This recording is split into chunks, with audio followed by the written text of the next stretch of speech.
السلام علیکم ورحمۃ اللہ وبرکاتہ۔ دوستو، آج ایک بہت ہی اہم بات کی طرف توجہ دلانا چاہتا ہوں۔ وہ بات یہ ہے کہ بہت سے لوگ یہ سمجھتے ہیں کہ وضو کے بارے میں، وضو ٹوٹنے کے بارے میں بہت ساری غلط فہمی عوام کے اندر مشہور ہیں۔ بہت سے لوگ یہ سمجھتے ہیں کہ بھئی اگر زبان سے کوئی غلط لفظ نکل گیا، گالی نکل گئی، یا ٹی وی کے اوپر نظر پڑ گئی، یا کسی غیر محرم کے اوپر نظر پڑ گئی تو اس سے وضو ٹوٹ جاتی ہے۔ بہت سے لوگ یہ سمجھتے ہیں کہ اگر ہم نے چائے پی لیا، کھانا کھا لیا، یا کوئی چیز ہم نے کھا لی تو اس سے وضو ٹوٹ جائے گی ہماری۔ تو دوستو، اس کے بارے میں کچھ عرض کرنا ہے۔ دوستو، بات یہ ہے، وضو توڑنے والی 8 چیزیں ہیں۔ کتنی چیزیں ہیں؟ 8 چیزیں ہیں جن سے وضو ٹوٹتی ہے، جن کو نواقض وضو کہتے ہیں۔ ان کے علاوہ اور کسی چیز سے وضو نہیں ٹوٹتی۔ ہاں، وہ بات دوسری ہے کہ گالی دینا، یا کسی غیر محرم کو دیکھنا، یا ٹی وی دیکھنا، یا غلط چیزوں کو دیکھنا، یا غلط لفظ بولنا، یہ بہت بڑے گناہ ہیں۔ یہ کام کبیرہ گناہوں میں سے ہیں، کبائر میں سے ہیں، اور ان چیزوں سے اللہ تبارک و تعالی ناراض ہو جاتے ہیں۔ حالانکہ وضو ٹوٹنا کوئی اتنی بڑی بات نہیں ہے، وضو ٹوٹ جائے تو وضو دوبارہ بھی کر سکتے ہیں، لیکن اگر اللہ پاک ناراض ہو گئے تو یہ بہت ہی خطرے کی بات ہے۔ تو اس لیے ان چیزوں سے ہمیں بچنا چاہیے، لیکن صحیح بات ہمارے سامنے ہونی چاہیے کہ وضو کن چیزوں سے ٹوٹتی ہے۔ تو دوستو، سب سے پہلی چیز کیا ہے جس سے وضو ٹوٹتی ہے؟ نمبر 1، پاگل ہو جانا۔ دوسرے ہے بے ہوش ہو جانا۔ یہ دماغ سے متعلق ہے۔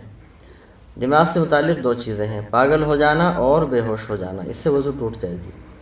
2 چیزیں منہ سے متعلق ہیں، منہ بھر کے قے ہو جانا، یعنی الٹی ہو جانا، اور نماز کی حالت میں کھلکھلا کر ہنس جانا۔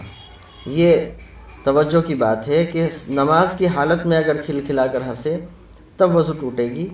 اگر ویسے آپ باوضو بیٹھے ہوئے ہیں، نماز میں نہیں ہیں، اور آپ کھلکھلا کر ہنس گئے تو اس سے وضو نہیں ٹوٹے گی۔ صرف نماز کی حالت میں اگر آپ کھلکھلا کر ہنس دیں تو اس سے وضو ٹوٹ جائے گی۔ تو یہ 2 چیزیں ہو گئی دماغ کے اعتبار سے، پاگل ہو جانا، بے ہوش ہو جانا۔ 2 چیزیں ہو گئی منہ کے اعتبار سے، منہ بھر کے قے ہو جانا اور نماز کی حالت میں کھلکھلا کر ہنس جانا۔ 2 چیزیں بدن سے متعلق ہیں، وہ ہیں ایک تو بدن کے کسی بھی حصے سے راد، پیپ یا خون کا نکل کر بہہ جانا، اس سے وضو ٹوٹ جائے گی۔ اگر کہیں ہاتھ میں کسی جگہ چوٹ لگ گئی اور وہاں سے خون نکل گیا اور وہ اپنی جگہ سے بہہ گیا تو اس سے وضو ٹوٹ جائے گی۔ یا ہمارے جسم میں کہیں پھوڑا پھنسی ہو رہا ہے، اس میں سے مواد، راد یا پیپ نکل کر بہہ گیا اپنی جگہ سے، اس سے بھی وضو ٹوٹ جائے گی۔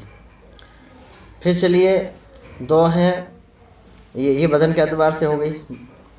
ایک تو ہے راد، پیپ، خون کا نکل کر بہہ جانا۔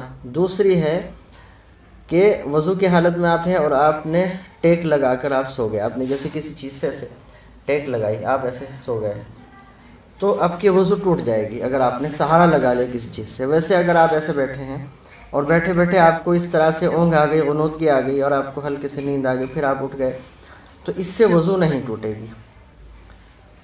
آگے 2 چیزیں ہیں، وہ چھوٹے بڑے استنجا کے اعتبار سے ہیں۔ ایک تو ہوا کا خارج ہو جانا، ریح کا، ہوا کا خارج ہو جانا۔